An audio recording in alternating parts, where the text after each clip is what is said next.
I would love to tell you that we've got great days ahead, that we were going back in time, and we're going to have things the way we had them when we were kids, and that we're going to pass that on to our children and our children's children. But I fear that's not the case. Where we're headed, oddly enough, connects to the title of the book.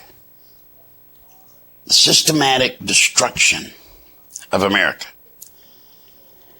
You see, most everything we hold dear is either going or gone.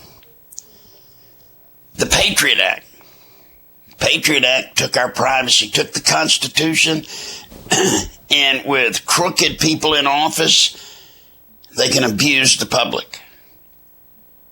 The bankruptcy law, the new one. What did it do? Well, folks, let me tell you about that one. That should have been called the debtor prison law. Now, we all know we don't have a debtor's prison in this country. But when you go to declare bankruptcy now, instead of your debts being forgiven, a judge is going to assign you payment forever. And whatever that amount is $500 a month, $100 a month, or $1,000 a month. Whatever the payment turns out to be, if you don't pay it, then they can put you in jail. Not for debt, but for contempt of court. You say, well, Larry, they can't do that. Ask somebody that hadn't paid their child support. They can round you up, and they can put you in jail. And then there's a third thing just lurking out there. It already tried to pass the Senate once and failed. But it's coming. It's coming. And that is the hate crimes law. Now, folks, under a liberal interpretation of the hate crimes law, the bill, the thing is fixing to pass and will be signed by President Bush, just me doing this tape could be grounds to be considered a hate crime. Many of you that preach, preachers in church, some of you like to preach against sodomy. Maybe it's biblically based, but you go preaching that sermon in church, talking about homosexuals and how it's a sin and how they ought to be watching out, they're going to burn in hell. You too could be put in jail. So then you got the Patriot Act, the bankruptcy law, or the debtor's prison law, and hate crimes. Now those three things are dandies. But imagine those three tools being placed in the hands of a Clinton. You see, had that have existed when Bill was president, you wouldn't be seeing me right now. I'd be long gone. And don't believe for 1 second that Hillary and her henchmen and the people they put in office and the people they put around the country won't go around and take care of Hillary using these three tools. Now you add to that NAFTA, GATT, CAFTA, and all the other things they're trying to do to help the multinational corporations. Because you see, the multinational corporations, they pay money to Washington. We, the little people that lost our job because they outsourced it offshore, we don't have the money to put into a coffer of a politician. We have nothing, and they know it. And that's where America's being destroyed at one level. You see, the politicians in Washington, they don't work for us anymore. They're not responsive to us. They're responsive to the people that give them the money to run the races to stay in office. You say, well, Larry, that can't be true. Hey, let me tell you guys something. When a new congressman or senator goes into office and they go to their first meeting, it's called orientation acclimation. They're told right that second that starting that day, they have to spend 3 hours every day, Monday through Friday through Sunday, 365 days a year, raising money so they can stay in power, stay in office. Now, if you had to raise money, would you want to talk to 10,000 people like us that could maybe send you $1 if you were lucky? I doubt it. Not when there's some big fat lobbyist representing some multinational corporation or groups of corporations or foreign countries that will give you all the money you need. It's not a matter of them giving you money. It's just a matter of facilitating how you're going to get it and stay within being caught within the limits of the law. And then it comes to, well, which party do we want in there? Both parties. If you know what I know, and if you will admit what you know in your gut, you will know that there's only one party in Washington. There's them. And all that party of them has to do is keep us suppressed. See, Larry, how can you prove that? There was a time not long ago when congressmen and senators knew who they worked for. Maybe they were alcoholics, maybe they whored around, but they knew who they worked for. And let me take you back in memory lane to that period of time, because all of you remember it if you'll think about it. When a plant in your county started to go out of business, or a big one in your state, the first thing that happened, your governor, your local legislators, your congressman, your senator, they would just come barreling in, offering tax incentives, anything to try to get that company not to leave. Now, when a company in your county or community says it's going to go offshore, shut down, you never hear from your congressman or senator. You see, they don't care. They don't have to pay attention to us. We're not the ones that keep them in office. The ones they have to pay attention to are the big lobby people that they get their money to run with. And you say, but wait a minute. They get this money, but they still got to get my vote. Folks, the beginning of the systematic destruction of America began when we committed ourselves to two major parties, Republican and Democratic. You see, now, a guy don't have to be a good guy. He just has to be better than the other guy he's running against, or at least look better. And the way you look better and the way you point out the warts on the other guys if you got enough money to buy the media. And so we are relegated always to the lesser of two evils. Is there a great man or woman that could run for president? No.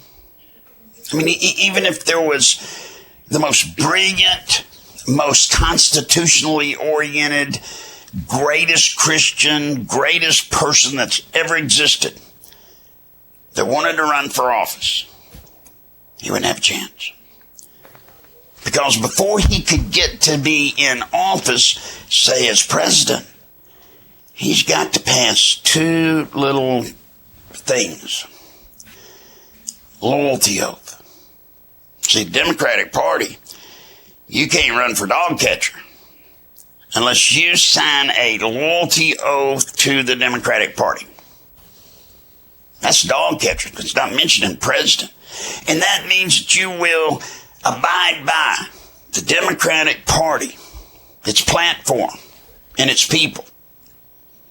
Now, the Republicans don't make you officially sign a loyalty oath, but there's one there nonetheless. And so, if you understand then that you've got this great person who could be another George Washington or another Thomas Jefferson. If you understand what I've taught you here, that person can't even get in the race unless he or she has the most money in whichever primary he or she would run in. Well, it's hard for a good guy starting out to have that kind of money. And he has to work his way up through the hierarchy of either party. So it is now almost impossible for a person other than those that are grown within each party to have any chance of attaining power. And the more we get locked into that system, the greater the distance between us and a future and the greatness that this country could be. You say, well, what about a third party? We all heard about that, constitutional, libertarian. What you're doing when you do that is, let's say, as Ross Perot almost did, you create a third party and you really catch the excitement and the will of the people. Well, what would happen, folks, is by going to that party, that third party, two things are going to take place. If it wins, well, then it becomes just like the other two parties. It'll have to have a hierarchy. It'll have to have rules. You'll have to comply within those rules. It's no better than the first two. No better. And then, if it does get to where it's doing good, then what's going to happen? Just like we saw in 94, the Democrats and Republicans that see they're starting to get beat, they're going to quit that party, join the new one. And then what happens? You've got it all over again. That's why I tell you, we're being systematically destroyed. We don't have jobs. We don't have any way to go out and support actively things that we would like to see happen. We don't have congressmen, senators, governors. We don't have people responsive to us, helping us. All they want from us is just to vote them back in. Feed us another lie. He said, but now wait a minute, Larry. Feed us another lie. That's pretty serious claims. Let me give you one. How many of you, and I'm going to pick on Republicans in this case because they're obviously the more moral of the two parties, so people would let you believe. Do you remember when the Republicans didn't have control of both houses and Bill Clinton was president? The Republicans came to us with this thing called the Contract for America. Remember that? Started by Newt Gingrich. All the Republican candidates jumped all over it. I mean, this was a pledge. Contract with America. And they listed things that all of us would agree were good things.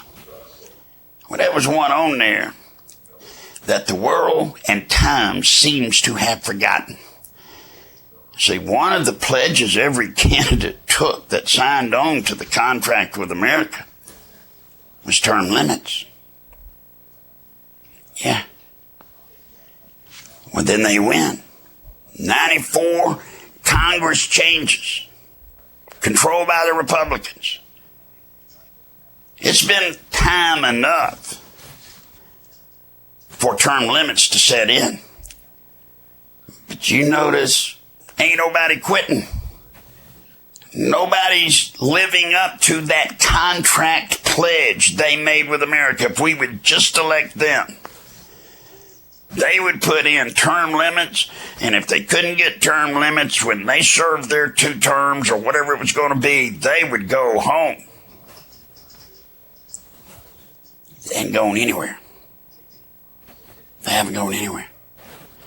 And what about the Democrats? The Democrats are for the little guy.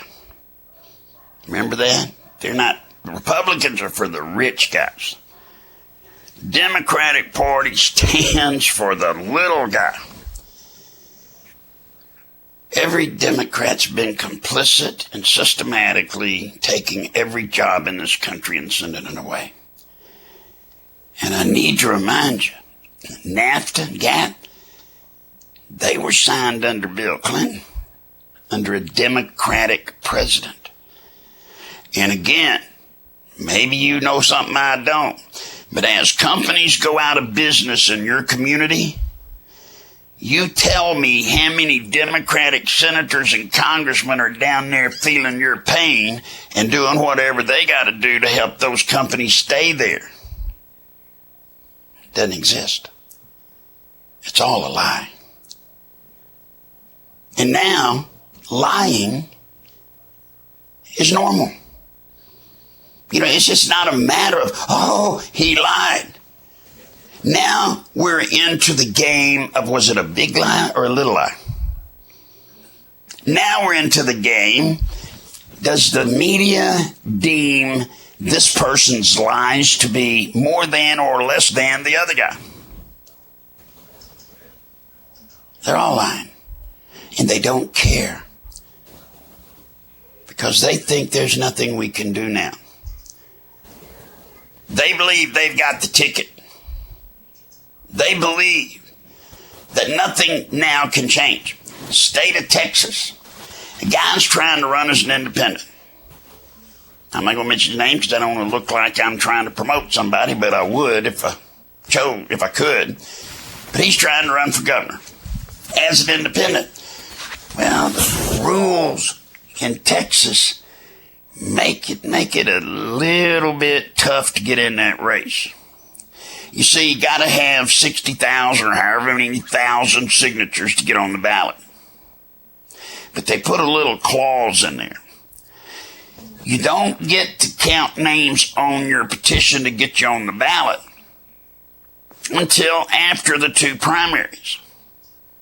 And anybody that voted Republican in the Republican primary or Democrat in the Democratic primary cannot sign the petition, or the name won't count. And you say, well, I guess that's all right. No, it's not. Because here you've got a man running for governor that has a right to run. But if you voted in either primary, you can't sign the petition for the race of governor to get him on it. And if you don't vote in the primaries in Texas, you lose your ability to vote locally for dog catcher, county judge, county sheriff. So you see, they make it absolutely impossible to get on the ballot. A friend of mine was reciting something to me he read on the internet. It was quite incredible. Did you realize it's easier to get on the ballot in Iraq than it is to get on the ballot in, say, Ohio? We've got 150,000 people over there fighting to help these people start their form of government. And the whole time they're there helping them, our government here is going to pot. And it's all rigged. It's rigged from the minute you're born to the minute you die. And if we don't change it, the cycle of systematically destroying this country will be complete very soon. George Bush says, hey, we got to fix Social Security because by 2047, Social Security is going to be broke. Well, folks, I tell you, don't worry about it. Because we're going to all be without jobs at the poor farm well before it gets 10 more years. You just remember what I'm telling you here today. The things that are happening to you, they're happening for a purpose. People are really manipulating a system, and they're destroying our country.